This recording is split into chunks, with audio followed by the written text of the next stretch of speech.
My brother's graduation dinner was supposed to be a celebration, but it turned into a nightmare when my mother sneered, "No degree, no seat at the main table." She ordered expensive wine, expecting me to pay. I stayed silent until the bill arrived, and I revealed a secret that destroyed their financial reality forever. Before we continue today's story, we have an urgent announcement to make. Due to technical issues, we are pivoting towards another channel. Please subscribe to our new channel, Inherited Revenge. You can find the link in the video description, the pinned comment, and the collaboration tag on this video. Make sure to switch over now so you don't miss out. Thank you for your support. Now back to the story. The restaurant smelled of old money, leather, mahogany, and a faint, cloying scent of lilies that seemed to mask the underlying staleness of the place. It was the kind of establishment where the menus didn't have prices, and the waiters wore tuxedos that fit better than most people's wedding suits. My mother, Lucy, had insisted on it. "Le Jardin," she had announced weeks ago, her voice practically vibrating with self-importance. "Only the best for Lucas. He is, after all, the first in this family to achieve something of significance." I remembered the way those words had hung in the air of my workshop, floating amidst the dust motes of the antique oak table I was restoring. Something of significance. I hadn't said anything then. I just kept sanding, the rhythmic shhhshhh of the sandpaper providing a meditative barrier against her passive-aggressive barbs. I was used to it. I was the one with the calloused hands, the one who came home smelling of varnish and sawdust, the one who had thrown away her potential to work in a trade. But tonight was supposed to be different. Tonight was about Lucas. I had washed the varnish from my hands, scrubbed the grime from under my nails until my skin was raw, and put on the silk dress that cost more than my first set of power tools. I wanted to be proud. I wanted to belong. I walked toward the private alcove Lucy had reserved, spotting them instantly. They looked like a tableau from a magazine. Lucy was radiant in a shimmering silver gown, holding court. Joseph, my father, sat beside her, looking uncomfortable in his stiff collar but nodding along to whatever she was saying. And Lucas, the man of the hour, the freshly minted Bachelor of Arts, sat at the head of the table, looking flushed and victorious. I approached with a smile plastered on my face, a graduation card heavy with a check in my clutch. "Hey, everyone," I said, my voice sounding too loud in the hushed acoustic of the room. "Sorry I'm a few minutes late, the traffic coming from the workshop was." I stopped. I stood at the edge of the circular table. There were 4 people: Lucy, Joseph, Lucas, and Lucas's girlfriend, a quiet girl named Sarah who looked terrified. There were 4 chairs. I looked around, thinking perhaps the waiter had just pulled one away to let someone pass. But the spacing was deliberate. The table was set for 4. Crystal glasses, silver cutlery, perfectly folded napkins, 4 distinct settings. "Oh," I said, the smile faltering, feeling a cold prickle of sweat on my neck. "It looks like they missed a setting. Let me just flag down the waiter." I raised my hand, but Lucy's voice cut through the air like a diamond cutter on glass. "Don't bother Amelia." I lowered my hand, turning to look at her. She wasn't looking at me. She was inspecting her manicure, a look of bored indifference on her face that I knew hid a razor-sharp intent. "What do you mean?" "I mean," she said, finally lifting her eyes. They were cold, devoid of any warmth a mother should have. "We reserved the main table for the family, the achievers. This is a celebration of higher education, darling, a celebration of intellect." She looked me up and down, her gaze lingering on my hands, as if she could still see the phantom sawdust. "You didn't go to college," she stated, her voice loud enough that the table nearby stopped eating to listen. "You chose manual labor. You don't belong at the main table. It wouldn't be appropriate." The silence that followed was deafening. My heart hammered against my ribs like a trapped bird. I looked at Joseph. "Dad." Joseph coughed, suddenly finding the pattern on the tablecloth fascinating. "Now, Amelia, don't make a scene. Your mother just wants everything to be perfect for Lucas." I looked at Lucas, my little brother, the boy I had bought his first car for. Lucas. Lucas swirled his water glass, a smirk playing on his lips. I mean, Mel, it is kind of an exclusive vibe tonight. Academic elite and all that. You can probably grab a burger at the bar or something. We can catch up after. The betrayal was worse than the diagnosis of a terminal illness. It wasn't just exclusion, it was a public disowning. I felt physically ill, my stomach churning. The bye. I repeated, my voice hollow. Yes, Lucy said, dismissing me with a wave of her hand. Go sit over there, we'll wave if we need anything. She turned sharply to the waiter who had just approached, her demeanor shifting instantly to sugary charm. Garçon, we are ready to order the wine. We'll start with the Chateau Margaux, the 2005 vintage. 2 bottles. I froze. I knew that wine. I knew the price list of this place, because I was the one who had sent Lucy the credit card authorization form to secure the reservation. And, Lucy added, flashing a smile at the waiter, bring the caviar service. The large one. The waiter hesitated, glancing at me standing awkwardly by the table. And for the lady. Oh, she's leaving, Lucy said. Or sitting at the bar, she's not with us. I stood there for a second, the humiliation burning my skin. I watched my mother, the woman who had never worked a day in her life, order thousands of dollars worth of wine. I watched my brother, who had barely scraped a C average, preen like a king. I didn't storm out, I didn't scream. I felt something inside me snap, not a break, but a release. A locking mechanism disengaging. Okay, I said softly. What? Lucy snapped. I said okay. I took a step back. Enjoy the wine. I walked to the bar, but I didn't order a burger. I ordered a sparkling water. I sat there 30 feet away and I watched them. I watched them laugh. I watched them toast. I watched them drink the wine that cost more than Joseph made in a month. I waited. 2 hours later, the bill came. I saw the waiter present the leather folder to Joseph. Joseph opened it, paled, and immediately slid it toward Lucy. Lucy opened it, scanned the total, and then, with the confidence of a queen, gestured toward the bar. Toward me. The waiter walked over to me. I swiveled my stool around. Ma'am, the waiter said, looking uncomfortable. The lady at the table, your mother. She indicated that you are handling the check. I looked at the waiter. Then I looked across the room. Lucy was watching me, a smug, expectant look on her face. She raised her glass in a mock toast. She expected me to crumble. She expected me to be the dutiful daughter who paid for the privilege of being abused. I looked at the bill in the waiter's hand. It was $3,400. I stood up. I grabbed my jacket from the back of the stool. Who's covering the $3,000? The waiter asked, sensing the tension. I looked him dead in the eye, my voice steady, loud enough to carry across the quiet room. Not the one who doesn't belong. And then I walked out the front door. The night air hit me like a physical blow, cold and sharp against my flushed skin. I didn't stop walking. I marched straight to my truck, my beautiful, reliable, heavy-duty pickup that Lucy called a monstrosity, and climbed inside. My hands were shaking so badly I dropped my keys twice before I could jam them into the ignition.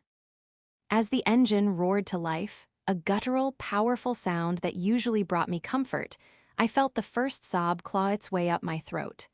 I swallowed it down. I refused to cry. Not here. Not in the parking lot of Le Jardin, where the valet was looking at me with a mixture of pity and confusion. I pulled out onto the highway, merging into the stream of traffic, the city lights blurring into streaks of neon. The silence in the cab was heavy, pressing in on me. I kept replaying the scene in my head. You don't belong at the main table. It wasn't just the words, it was the history behind them. It was 29 years of being the other child, the practical one, the sturdy one, the one who didn't need praise, just instructions. My phone, which I had tossed onto the passenger seat, lit up. Then it buzzed. Then it started ringing. Caller ID, Ma.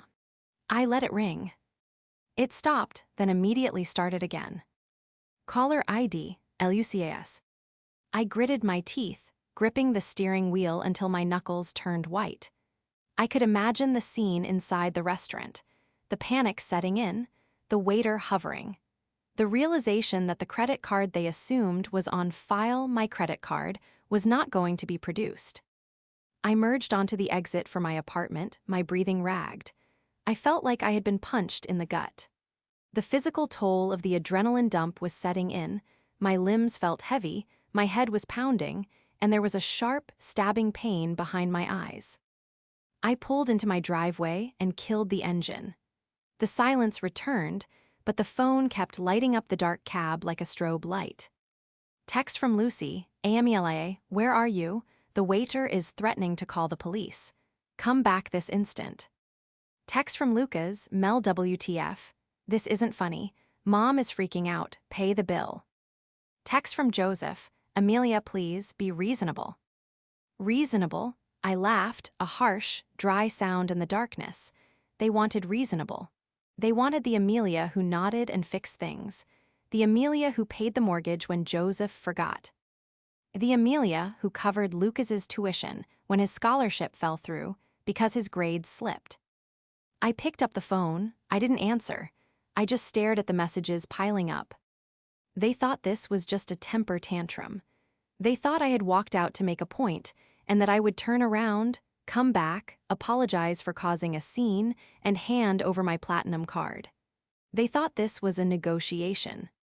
But as I sat there, staring at the photo of my workshop on my phone's background, the business I built from nothing, the reputation I earned with sweat and blood, I realized something terrifying and exhilarating.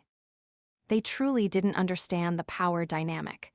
They believed their own lie. They believed that because they had the degrees and the social standing, they held the power.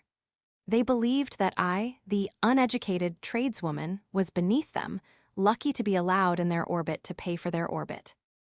I looked at the text from Lucy again. The waiter is threatening to call the police. Let him, I whispered to the empty truck. They had forgotten one crucial thing. It wasn't just tonight's dinner. It was the house. It was the cars. It was the entire facade of their upper-middle-class existence. Everything was built on a foundation that I maintained, and they had just taken a sledgehammer to the only load-bearing wall they had. I turned my phone off. I didn't sleep that night. I sat in my living room, the darkness slowly giving way to the gray light of dawn, surrounded by the silence of my own home. My paid-for home. To understand why walking out of that restaurant was the hardest thing I've ever done, you have to understand the history. You have to understand the debt I felt I owed them, a debt Lucy had been calculating since the day I turned 18. I wasn't the daughter Lucy wanted. Lucy wanted a debutante. She wanted a daughter who played the cello, spoke French, and married a doctor. Instead, she got me. I was a tomboy who liked taking apart toasters to see how they worked. I was the kid who came home with dirt under her fingernails and scrapes on her knees. When I announced I wasn't going to university and instead was using my savings to buy a dilapidated van and start a furniture restoration business, Lucy practically held a funeral for my future. You'll be a servant, she had told me, her voice trembling with what I thought was concern but later realized was shame. You'll be cleaning up other people's garbage. But I was good at it. I had an eye for wood, a patience for detail that bordered on obsession. Amelia's restorations didn't stay a man in a van operation for long. By 24, I had a workshop. By 26, I had a waiting list of clients that included the city's museums and high-end antique dealers. The money followed, real money, not the allowance money Lucy grew up with, but liquid cash. And that's when the dynamic shifted, or rather, that's when the parasite attached itself. It started small. Joseph's hours were cut at the firm. Could I help with the electric bill? Of course. I was the dutiful daughter. Then it was the roof. Then it was Lucas's car insurance. Lucy never asked. She insinuated. She would sigh, looking at a bill, and say, "Oh, the stress is just killing your father. If only we had a little breathing room." And I, desperate for her approval, desperate for her to look at me with pride instead of disappointment, would write the check. I bought their affection. I knew it deep down, but I told myself it was what families did. Then there was Lucas, the golden boy. Lucas was everything I wasn't. Charming, academic, or so they claimed, and utterly helpless. He bounced from major to major philosophy, then art history, finally landing on general humanities. Lucy preened over him. My scholar, she called him. She never called me her anything. I was just Amelia. Or, when she was talking to her friends, Amelia, who works with her hands. I stood up and walked to the window, watching the sun crest over the horizon. Lucy wasn't just a snob, she was a predator disguised as a victim. She was a woman who believed the world owed her a lifestyle she couldn't afford, and she had groomed me to be the financier of that delusion. She wore designer clothes she bought on credit cards I paid off. She drove a leased Mercedes that was in my name because her credit score was non-existent. She was the primary antagonist of my life, not because she was evil in a cartoonish way, but because she knew exactly where my buttons were and she pressed them with surgical precision. She knew I craved validation, so she withheld it, dangling it just out of reach, purchasable for the price of a mortgage payment or a tuition fee. But last night she had overplayed her hand. She had become so comfortable with my submission, so assured of my desperate need to belong, that she thought she could humiliate me in public, and I would still pick up the tea. She thought she could segregate me from the family while using my resources to celebrate the better child. She thought I was a blunt instrument, a hammer. She was about to find out that I was a master craftsman. I knew how to build things, yes, but I also knew exactly how to take them apart. I knew where the joints were. I knew which screws held the entire structure together. I walked over to my desk and opened my laptop. I didn't open my email. I didn't check my texts. I opened my online banking portal. The screen illuminated my face, casting a blue glow over the room. I looked at the list of accounts, the joint accounts, the supplementary cards, the direct debits. You want to be the main table, I whispered, my finger hovering over the mouse. You want to be the elite. I clicked on the first account, Joseph and Lucy, household expense account. I selected options. I moved the cursor to freeze account. I clicked. The morning after the dinner, the sun didn't just rise, it glared. I sat in my office at the back of the workshop, surrounded by the smell of sawdust and linseed oil, scents that usually grounded me, but today felt like the remnants of a life I was actively dismantling. My phone was still buzzing intermittently, a frantic heartbeat on the scratched oak desk. 37 missed calls, 14 voicemails, a string of texts that ranged from pleading to vitriolic. I ignored them all. Instead, I focused on the 3 computer monitors glowing in front of me. I wasn't just a carpenter.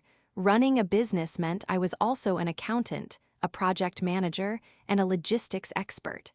I knew how to track a paper trail. And for the first time in my life, I was turning those skills on my own family. Okay, I muttered to the empty room, taking a sip of cold coffee. Let's see the damage. I had already frozen the joint account I shared with Joseph for household emergencies. That was the easy part. But as I dug deeper into my own credit report, a cold knot of dread began to tighten in my stomach. I pulled up my credit history. I expected to see my business loans, my truck payments, my mortgage, standard, healthy debt. What I saw made the blood drain from my face. There was a credit card opened 18 months ago, the Platinum Rewards card. Balance, $24,500. Status, past due. I hadn't opened that card. I clicked on the transaction history. It was a roadmap of Lucy's vanity. Sephora, $450. Nordstrom, $1,200. The Ritz-Carlton Spa, $800. Then I saw the transfers. $2,000 to Luca's Cash App, $1,500 to Luca's Venmo. I leaned back in my chair, the leather creaking loudly in the silence. Identity theft. My own mother had committed identity theft against me.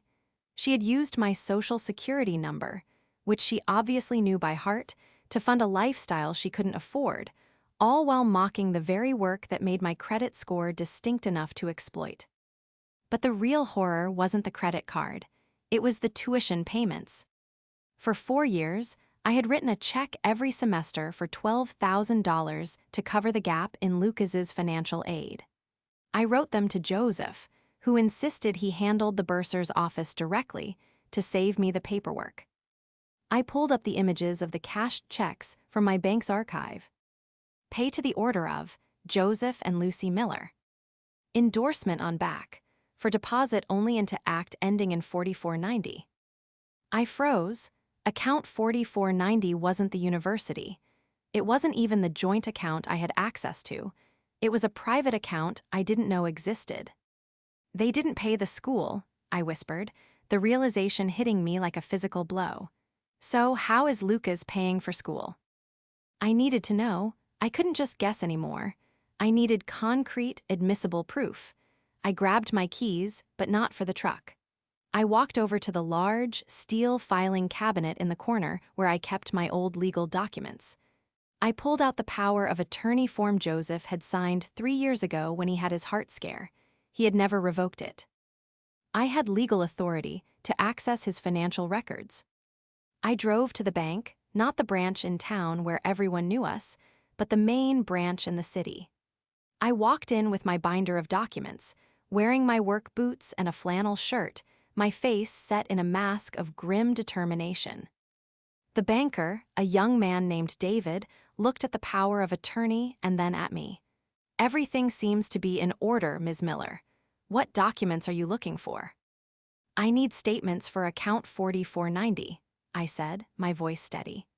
Going back 4 years, and I need to know if there are any student loans associated with Joseph Miller or Lucas Miller that are co-signed by this account. David typed for a moment, his brow furrowing. I can print the statements. As for the loans, yes, there are 4 Parent Plus loans attached to Joseph's profile, totaling $120,000. My knees nearly buckled. I had given them nearly $100,000 in C. Hex for tuition. They had pocketed my money and taken out loans in Joseph's name anyway. They were drowning in debt, stealing from me, and ruining their own future, all to maintain an illusion. Print it, I said. Print everything. I was back at the workshop by noon, the stack of bank statements sitting on my desk like a loaded weapon. I was highlighting a transaction, Vegas trip, $4,000, paid for with money that was supposed to be for Lucas's textbooks, when I heard the tires crunch on the gravel outside. I didn't look up. I knew who it was. The aggressive slam of a car door was a dead giveaway. The workshop door flew open, banging against the wall. Amelia. Lucy's voice was a shriek. She marched in, followed closely by a pale-looking Joseph and a sullen Lucas. Lucy was wearing oversized sunglasses and a trench coat, looking like a celebrity dodging paparazzi, but the tension in her jaw ruined the effect. You ungrateful, spiteful little, she started, marching toward my desk. Do you have any idea what you did last night? The humiliation. The waiter threatened to call the police on us, on the Millers. I kept highlighting. Chanel boutique, $2,800.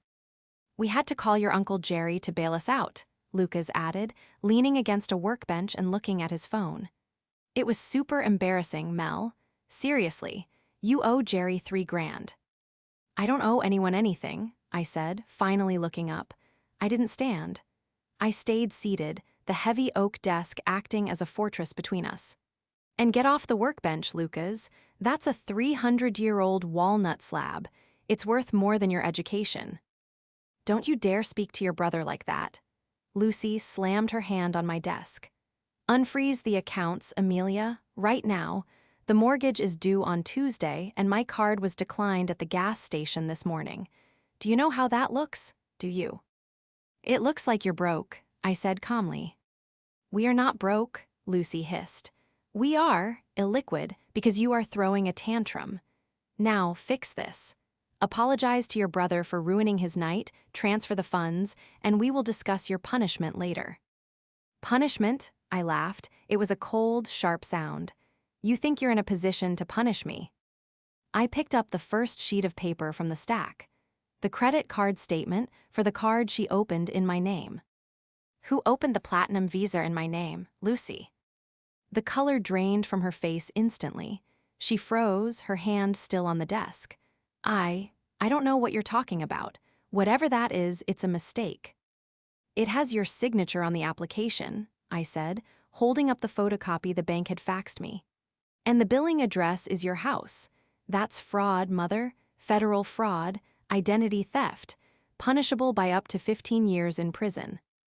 Joseph made a small, choking sound. "Amelia, now, let's not use words like prison." "Then let's use words like theft," I said, turning my gaze to him.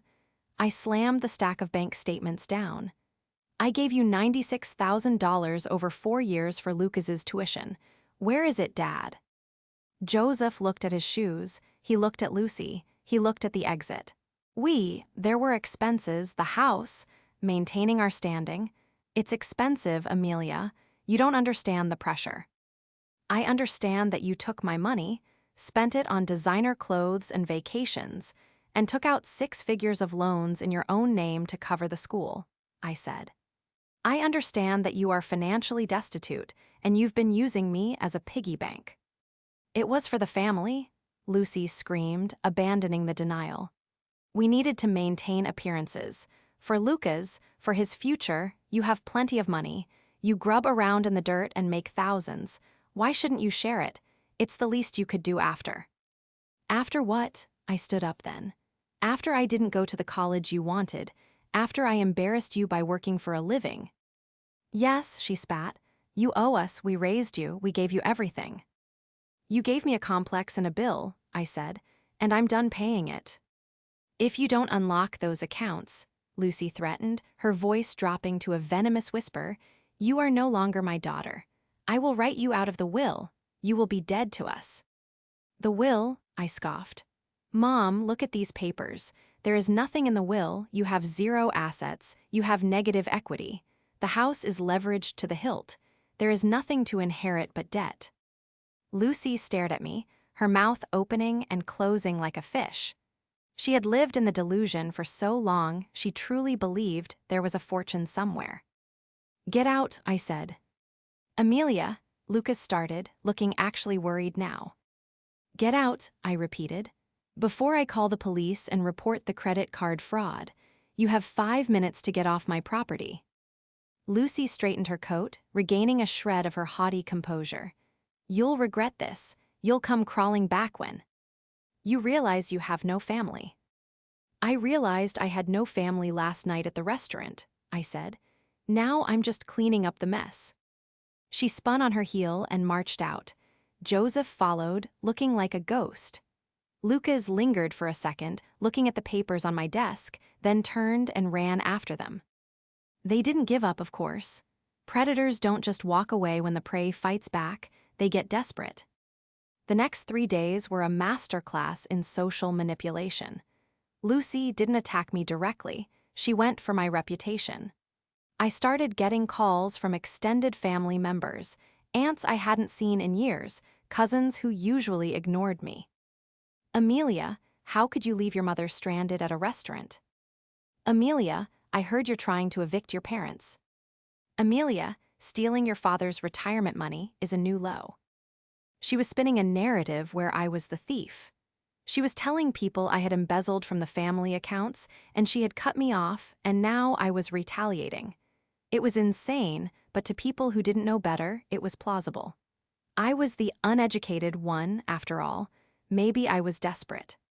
I didn't engage. I didn't defend myself on Facebook. I kept working. But I knew I needed the final nail in the coffin. I needed something that couldn't be spun. I looked at the tuition discrepancy again. There was something that didn't add up. Even with the loans Joseph took out, the math was wrong. The loans covered tuition, room, and board, but I had seen Lucas's lifestyle. He lived in an off-campus apartment that cost $2,500 a month. He drove a new BMW, leased, I assumed. I decided to call the university registrar. "Hello, this is the registrar's office. How can I help you?" "Hi," I said, putting on my most professional voice. "My name is Amelia Miller. I'm calling regarding the account of Lucas Miller. I'm one of the financial contributors, and I need to verify the final balance before closing out a payment." "One moment, Miller, Lucas." The keyboard clacking seemed to take forever. "Okay, I have his file. What was the question?" "Just checking the final balance for his graduation clearance. We want to make sure there are no holds." There was a pause, a long, heavy pause. "Ma'am, Lucas Miller isn't on the graduation list." My heart stopped. "I'm sorry, the ceremony is in 2 weeks. We just had the dinner." "Lucas Miller was placed on academic suspension 3 semesters ago," the clerk said, her voice dry and factual. "He hasn't been enrolled in classes for over a year. There is no balance because there is no tuition." I sat back, the phone pressing against my ear. He dropped out. He dropped out a year and a half ago. The dinner, the celebration of intellect, the main table. It was all a lie, a complete, total fabrication. "Are you sure?" I asked, my voice trembling. "Positive, he is not a student here." I hung up. The anger that washed over me wasn't hot, it was ice cold. It was clarifying. They had humiliated me for not having a degree while celebrating a boy who had flunked out. They had taken my money for tuition for a school he wasn't attending. Lucy knew. She had to know. The tuition checks I wrote, she wasn't just skimming them, she was keeping all of it.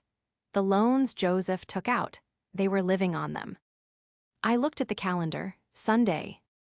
This Sunday was the Miller family barbecue. It was an annual tradition, a massive gathering of the extended family, friends, and neighbors. Lucy had texted me specifically to say I was uninvited and that security would be hired to keep me out. I smiled. It was a terrifying smile, even to myself. I wasn't going to break in. I didn't need to. I owned the land the barbecue was hosted on. Technically, the family estate had been put in a trust 5 years ago to protect it from Joseph's bad business deals. And who was the trustee? Who paid the property taxes? Me. I picked up my phone and called my lawyer. "Hey, Sarah," I said, "I need you to draft an eviction notice, and I need a police escort for a property inspection on Sunday afternoon, around 2:00 p.m. Yes, during the barbecue. Bring a megaphone." I looked at the stack of evidence. The credit card fraud, the bank statements, and now, the transcript I had just downloaded from the student portal using the password Lucas used for everything, his dog's name. I wasn't just going to the main table, I was going to flip it over. Sunday afternoon was picture perfect. The sky was a brilliant, cloudless blue, and a gentle breeze rustled the leaves of the ancient oak trees that lined the driveway of the Miller estate. From where I sat in my truck, parked just outside the main gate, I could hear the faint murmur of voices and the clinking of glasses. Lucy had gone all out. There were white tents, catered food stations, and a live jazz trio playing soft, inoffensive music. Cars lined the long gravel drive, Mercedes, BMWs, Teslas. It was a gathering of the local elite, the very people Lucy lived to impress. And at the center of it all, I knew, was Lucas, playing the role of the misunderstood genius, and Lucy, the suffering martyr of a troubled daughter. I checked my watch, 2:00 p.m. A black sedan pulled up beside me. Sarah, my lawyer, stepped out, looking sharp in a navy blazer. Behind her, a police cruiser rolled to a stop, the officer giving me a nod. "Ready?" Sarah asked, handing me a thick envelope. "More than you know," I replied, stepping out of the truck. I smoothed down my own blazer, not a dress today, but a power suit. I wasn't here as a daughter. I was here as a landlord. We walked up the driveway together. As we approached the main lawn, the chatter died down. Heads turned. Whispers started. Lucy was holding court near the champagne fountain. She saw me, and her face went from gracious hostess to pure venom in a heartbeat. She marched over, her heels sinking slightly into the grass. "I told you not to come," she hissed, loud enough for the nearby guests to hear. "This is a private event. Security." Two burly men in black t-shirts started to move toward me. "Officer," I said calmly, nodding to the policeman behind me. The officer stepped forward, hand resting on his belt. "Ma'am, step back. This is a civil matter, but I am here to ensure the peace is kept while Ms. Miller conducts her business." Lucy faltered. "Business? What business? This is my home." "Actually," Sarah interjected, her voice projecting clearly, "it's the property of the Miller Family Trust. And as of this morning, the sole trustee, Amelia Miller, is exercising her right to inspect the premises for lease violations." A hush fell over the crowd. The jazz band stopped playing. "Lease violations?" Lucy laughed, a high, nervous sound. "Don't be ridiculous. Amelia, leave now." I walked past her, straight to the microphone stand the band had been using. I tapped it once. Thump, thump. "Hello, everyone," I said. My voice echoed across the lawn. "I apologize for interrupting the party. But since we're all here celebrating Lucas's graduation and my mother's impeccable taste, I thought we should clear up a few misconceptions." "Cut the mic," Lucy screamed, lunging for the cord. The officer blocked her path. "7 days ago," I continued, holding up the envelope, "I was told I didn't belong at the main table because I didn't go to college. I was told that my money earned from manual labor, was good enough to pay for your dinner, but my presence wasn't." I looked at the crowd, I saw shock, I saw curiosity. "So let's talk about where that money went." I pulled out the first document. This is a credit card statement. A platinum visa opened in my name, without my consent, by my mother, Lucy Miller. $24,000 in charges, spas, designer clothes, this party. Gasps rippled through the crowd. Lucy's face was white. "And let's talk about the guest of honor," I said, turning to look at Lucas, who was shrinking back near the dessert table. "Lucas, come here." He didn't move. "This," I held up the transcript, "is an official record from the university. It shows that Lucas Miller has not been enrolled in classes for 3 semesters. He was academically suspended a year and a half ago." The silence was absolute. You could hear a pin drop in the grass. "He didn't graduate," I said, my voice hard. "He dropped out, and for the last 18 months, the tuition checks I've been writing, the loans my father took out, they've been funding his apartment and his car. It was all a lie, a $100,000 lie." Joseph, who had been standing near the bar, looked like he was going to faint. He stared at Lucy. "Lucy, is this true?" Lucy was trembling, tears streaming down her face, not of remorse but of rage. "You ungrateful! How dare you, after everything we did for you?" "You stole from me," I said. "You committed fraud. You lied to your friends, your family, everyone here. You don't have a degree to celebrate, Mom. You have a felony." I turned back to the crowd. "So, enjoy the champagne. It was bought with stolen money, but this party is over, and so is my bankrolling of this charade." I looked at Lucy one last time. "You wanted me at the kids' table? Fine, I'm taking the table with me." I nodded to Sarah, who handed Lucy the eviction notice. "You have 30 days to vacate the premises," Sarah said. "The trust is selling the property to cover the outstanding debts." Lucy collapsed onto the grass, sobbing dramatically.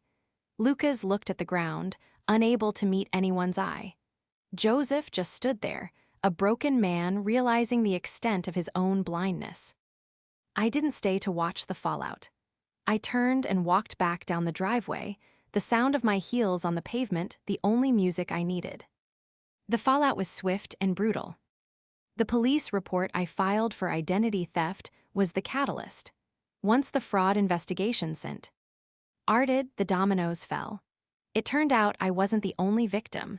Lucy had opened cards in Joseph's name too. She was facing multiple counts of fraud. Lucas tried to reach out a week later.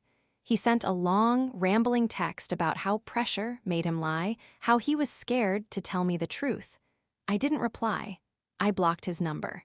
He ended up moving in with a friend, working at a retail store to pay off his own debts.